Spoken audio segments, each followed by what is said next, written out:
Estemos nuevamente en lo que ha dejado la cumbre del G20 en general para los mandatarios, para las naciones participantes y en particular, claro, para la República Argentina. Por eso estamos con el colega Jorge Elías de la Televisión Pública Argentina Noticias Internacional. Jorge, buen día, bienvenido. Buen día. Un placer, como Muchas siempre. gracias, encantado. Jorge, buen día. A ver, varias reuniones, más allá de la cumbre en sí, muchas reuniones bilaterales que tuvo la Argentina con diferentes líderes del mundo.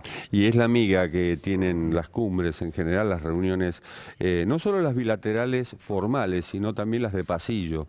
Durante la sesión plenaria, de hecho, las sesiones plenarias, de hecho ha habido varias de ellas, algunas de 15 minutos, de 10 minutos, te recuerdo tal cosa o te recuerdo tal otra, que tiene gran importancia sobre todo porque no es fácil reunir a 19 mandatarios más la Unión Europea en un mismo sitio y allí de repente despejar una duda o de repente proponer un proyecto o lo que fuera, inclusive invitaciones de mandatarios a sus propios países, entre ellos mismos, lo cual habla de la posibilidad de diálogo. Y yo creo que este es el valor agregado de estas cumbres. El G20 no es una institución, no es Naciones Unidas, no es la OMC, no es la OEA, es decir, no tiene una sede. El G20 se reúne una vez por año, es un club informal. Y en ese club informal, de repente se sientan a la mesa dos que están enfrentados, Unión Europea y el Reino Unido. Es decir, uno que está planteando el divorcio, el otro que dice no me dejes. Claro. Bueno, tiene esa ventaja, esa posibilidad. O de repente algún mandatario cuestionado, como es el caso del príncipe saudita Mohammed bin Salman, que en realidad es o fue en esta cumbre un líder de facto, porque el que debió estar era el rey y no el príncipe. Sin embargo, estuvo el príncipe y allí se veía, sobre todo en la foto de familia, cierta lejanía de la mayoría de los mandatarios, excepto de Vladimir Putin con ese chocalo. Por donde se ubicaron en la foto, básicamente, ¿no? Uno claro. ya podía observar la distancia que había, efectivamente.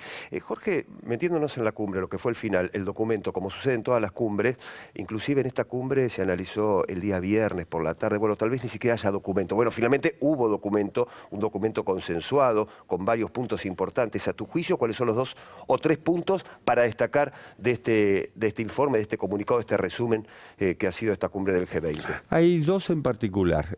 Uno tiene que ver con el comercio, problemas del comercio y reforma de la OMC, eso lo planteó Donald Trump, y lo aceptaron. Y el otro, la disidencia sobre el acuerdo de cambio climático, en el cual Estados Unidos dejó establecido en un punto, el 21, en el 20 estamos preocupados por el cambio climático y suscribimos al Acuerdo de París, y en el 21 Estados Unidos deja expresamente dicho que va a seguir fuera del Acuerdo de París, lo cual marca una diferencia. También es importante, o son importantes, las omisiones, porque de repente, por ejemplo, el conflicto entre Ucrania y Rusia es algo que preocupa y mucho a Europa en particular, y sin embargo no está puesto.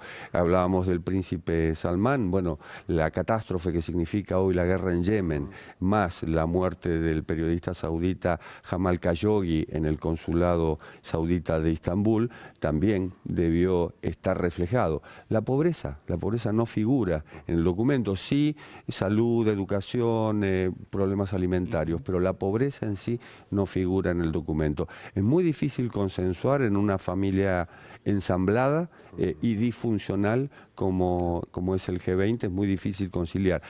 En cierto modo, para todo este tipo de cumbres, que haya habido un documento significa una forma de, bueno, le pusimos un broche. Claro. Esto quiere decir que hay discusiones que quedan a futuro para nuevos encuentros bilaterales entre los países o nuevas cumbres, y ya están pensando o ya comenzó el G20 del año 2019. En Japón, será en Osaka el año próximo. Y el dato es cómo se va a manejar la cuestión comercial. ¿Por qué? Porque la estrella de esta cumbre fue el G2, es decir, China, Estados Unidos, esto de darse 90 días de tregua para plantear la cuestión de la guerra comercial, que tiene que ver con propiedad intelectual, con patentes de propiedad intelectual y con modernización tecnológica, sobre todo. La cuestión es que Japón mismo se está planteando, bueno, ¿qué viene después? Porque después de China viene Japón, para Estados Unidos. Y Japón tiene superávit frente a Estados Unidos. Entonces, es interesante ver, en el mundo hay casi 450 tratados comerciales y de integración. La mayoría de ellos hoy están bajo revisión, sobre todo por esta dinámica de Estados Unidos de decir, bueno, no quiero más NAFTA, firmo un nuevo tratado con México y con Canadá, que fue lo que ocurrió el viernes, no quiero acuerdo con la Unión Europea de este modo, entonces replanteo ese tipo de temas. Bueno, Japón está viendo que frente a la guerra de aranceles entre China y Estados Unidos puede salir perdiendo. Entonces, ¿qué hay?